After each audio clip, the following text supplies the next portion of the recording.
Comme vous le voyez au titre de la vidéo, aujourd'hui nous allons parler du plus gros problème du PSG, à mon sens. Au PSG, il y a plusieurs problèmes, c'est vrai, c'est une vérité, mais aujourd'hui je vais vous donner ce que je pense être le problème le plus justement impactant au PSG, on va dire d'un point de vue footballistique. Ok, on va pas trop s'éparpiller parce que c'est très gros. Bref, en tout cas, bienvenue sur cette vidéo, c'est Koro, j'espère que vous allez bien. Et je voulais déjà prendre le temps avant de commencer de vous remercier pour les commentaires que j'ai reçus sur YouTube et également sur Twitter. Merci beaucoup pour le soutien, c'est vraiment super. Et ça m'aide beaucoup. Et j'en profite justement pour dire avant de vraiment attaquer le cœur du sujet, pensez à vous abonner si ce n'est pas fait, à liker et à commenter. Vous connaissez la chanson. Pourquoi on répète toujours ça? Parce que le référencement, et c'est très important. Sans ça, on est invisible, littéralement. Bref. En tout cas, on va pouvoir attaquer le cœur de la vidéo, le plus gros problème du PSG à mon sens. En fait, au PSG, alors il faut juste que je savoir que là, je tourne cette vidéo après le match amical de préparation PSG Al Nasser. Et on va quand même parler de ce match, bien évidemment. Et le problème est lié totalement, en fait, à ce match-là. Même si, mais à culpa, je le dis quand même, n'oubliez pas que ce sont des matchs de préparation, des matchs amicaux, qui est dans un contexte différent, dans un autre pays, après un long voyage, etc. Vous savez, voilà, même les températures climatiques, etc. Vous comprenez. Donc, je ne suis vraiment pas la personne qui va dire, ouais, après deux matchs amicaux contre Le Havre et contre El Nasser, ah ouais, ça va pas, ça c'est vraiment nul, ça c'est pas bien du tout, lui il est pourri, lui il faut le vendre, etc. Je suis pas du tout dans cette optique parce que ce sont des matchs amicaux de préparation. Il faut attendre le début de saison, ensuite on verra un petit peu ce qu'il en est. Mais du coup, bon, je vais pas tourner autour du pot. Le plus gros problème du PSG, à mon sens aujourd'hui d'un point de vue footballistique, c'est en fait l'effectif et la densité de l'effectif. En fait, il y a des joueurs au PSG. C'est pas le problème. Il y en a des joueurs au PSG. Il n'y en a pas qu'un seul. Il n'y en a pas que deux. Il y en a vraiment beaucoup. Par contre, qualitativement et d'un point de vue profil, est-ce qu'on est à la hauteur? Je crois pas. Et honnêtement, si on est honnête, si on regarde l'effectif du PSG aujourd'hui, il n'est pas d'attaque à être parmi les meilleurs du monde. Et c'est totalement objectivement qu'on peut dire ça. Et au-delà de ça, parce que l'effectif, c'est le plus gros problème pour moi, si on creuse un petit peu le problème absolu du PSG, mais vraiment numéro un, le problème ultime aujourd'hui d'un point de vue foot au PSG, il n'y a absolument pas de danger offensif numéro 9 avant-centre au PSG. Le seul danger offensif que vous avez, c'est Kylian Mbappé. Alors, à l'heure où je tourne la vidéo, nous sommes le 25 juillet 2023. Peut-être que le 26 juillet, c'est plein un joueur du PSG. Vous voyez ce que je veux dire? Donc, vous avez un joueur, Mbappé, un meilleur joueur du monde, danger extrême. Il va bientôt partir. Ok. L'autre danger ultime, Neymar. Bon, Neymar, post-opération, de base, il est très souvent blessé. C'est pas un avant-centre. Et il a quand même perdu un petit peu de son, on va dire, son côté clinique. Ok, on est bien d'accord là-dessus. Donc, Mbappé va partir, très sûrement. Ou alors il reste une saison. Neymar, on ne sait pas, mais on va espérer. Après, il y a qui? Messi n'est pas là, et même d'un point de vue stats, c'était pas celui qui statait le plus, même s'il était dangereux. Il y a qui Ekitike, c'est pas un avant-centre réellement. Il jouait plus côté gauche à Reims, rappelez-vous. Ousni, il a 4 ans et demi, c'est pas pour l'insulter. Je l'aime beaucoup, Ousni. Il a 18 ans, un truc comme ça, mais il n'est pas pris, je veux dire. Donc là, en fait, le danger offensif du PSG, c'est le néant. Voilà, littéralement, c'est le néant. Et donc, je vous laisse imaginer quelque chose. Vous êtes le Paris Saint-Germain. Votre prétention, c'est quand même d'avoir tous les trophées. Même si je pense que cette prétention doit vraiment être régulée aujourd'hui, c'est-à-dire qu'il faut vraiment arrêter de se dire, ouais, début de saison, on veut la Ligue des Champions. Vraiment, là, moi, je vous le dis très sincèrement comme je le pense. Pour moi, le but du PSG aujourd'hui, c'est simplement de se reconstruire, de bien jouer au foot et ce sera déjà très bien. Mais aujourd'hui, vous n'avez pas de numéro 9. Le match contre El Nasser aujourd'hui, très sincèrement, il était plutôt correct pour un match de préparation. Il y avait des choses qui étaient pas forcément aberrantes. Il y avait des jeunes qui se sont bien montrés, notamment en première période. Je pense à Lemina, qui, à mon sens, était peut-être le meilleur joueur du match. On rappelle que c'est un 2005. 2005, on est quoi sur un joueur de 18 ans? Entre 17 et 18 ans, vous imaginez un petit peu. Donc, très bien. Vous avez des nouvelles recrues comme Endur, qui a fait un vrai taf. Quand même, c'était beau. Warren Zahir Emery, super. 17 ans, le gars, exceptionnel, bien sûr. Mais c'est des jeunes. Là, je vous parle de poste, c'est un des milieux. Bon, Lemina, c'est plus pas un ailier, mais c'est pas des tueurs. Ils sont encore dans un cocon. C'est, à part Haaland, je sais pas, à 18 ans, c'était déjà un cyborg. Il avait une finition de dégénéré ou quoi. Euh, on n'a pas de finisseur. Il y a pas ça au PSG. Et vraiment, j'aimerais vraiment vous poser la question, sincèrement, et ne vous mentez pas. Supporters du PSG, ne vous mentez pas. Là, vous êtes serein, vous vous dites sincèrement, la saison va se dérouler parfaitement, sans accroc, alors qu'il n'y a pas d'avant-centre. Ça me semble vraiment très, très, très, très, très complexe.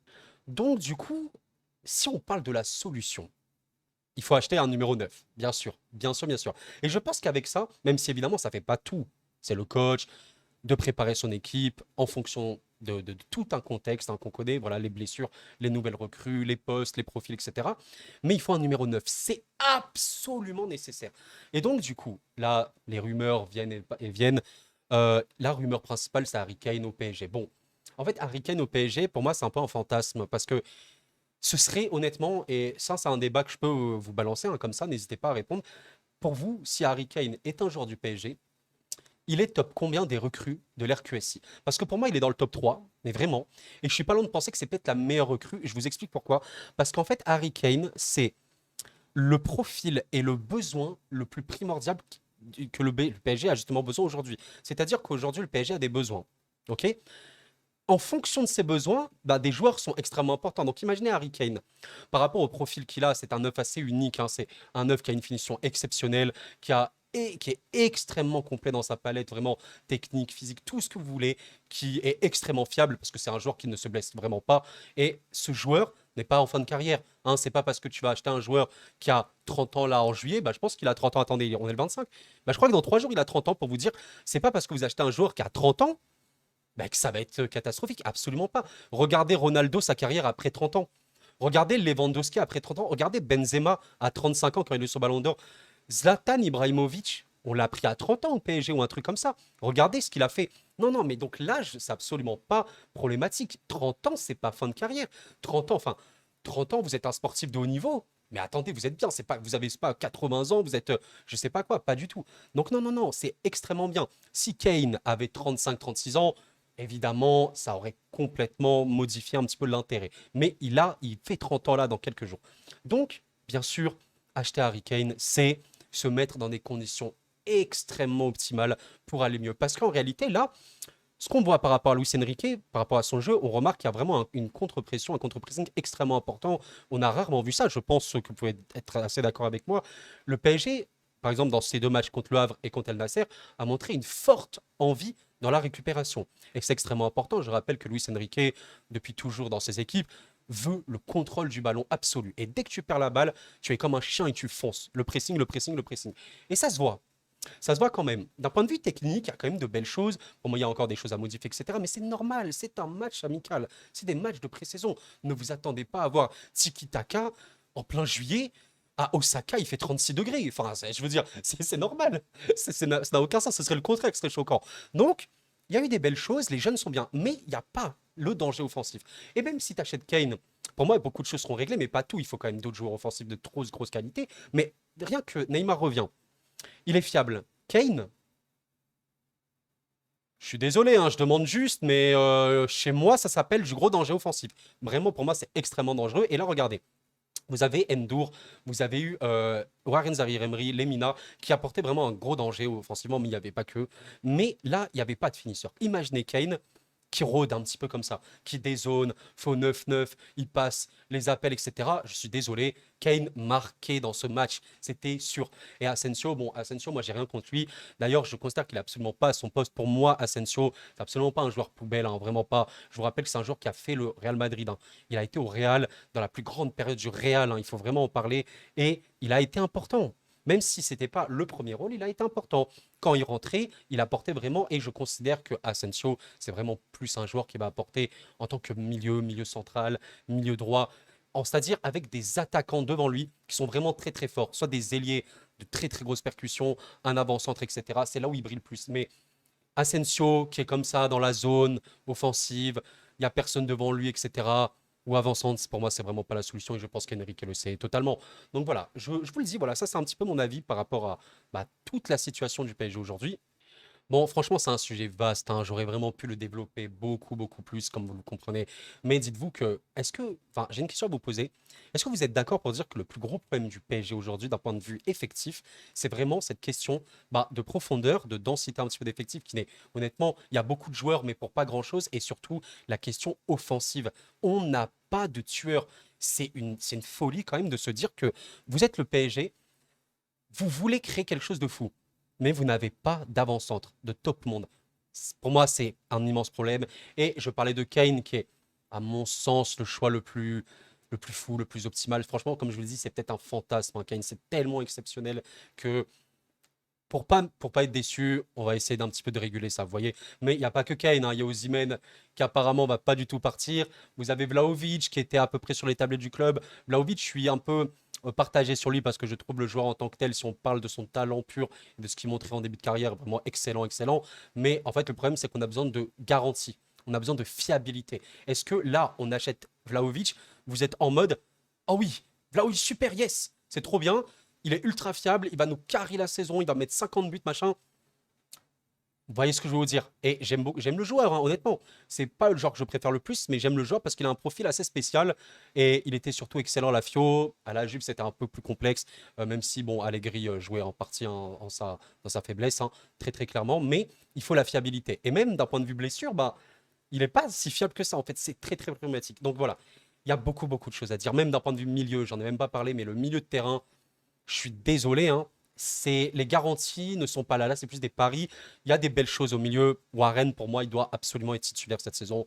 Ndour, s'il continue comme ça, je pense qu'il faudra l'installer. Donc, on va dire au milieu, il n'y a pas les garanties, mais il y a des promesses. Offensivement, je suis désolé avec tout le respect que j'ai pour les joueurs offensifs du club actuellement. On ne peut pas faire peur. Nous ne sommes pas dangereux. Le PSG ne fait pas peur à l'adversaire. La peur se dégage à travers Kylian. C'est tout. Neymar s'y revient à un niveau exceptionnel. Mais la peur n'est pas du tout dans les offensives du PSG actuellement. Bon voilà, je voulais pas faire une vidéo non plus extrêmement longue. Voilà, il y aura bientôt une vidéo FAQ qui arrivera. N'hésitez pas à me poser les questions du coup sur Twitter. Vous avez le lien en description comme d'habitude, hein, Corofoot. Et voilà, donc n'hésitez pas à me donner votre avis. Très très important, donnez-moi votre avis par rapport à ça.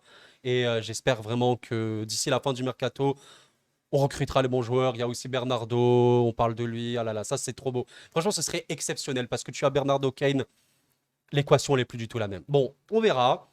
Mais d'ici là, portez-vous vraiment bien. N'hésitez vraiment pas follow, liker et commenter le référencement. J'insiste là-dessus, c'est extrêmement important. Et d'ici là, je vous souhaite une très belle journée, belle soirée. À très bientôt pour une prochaine vidéo.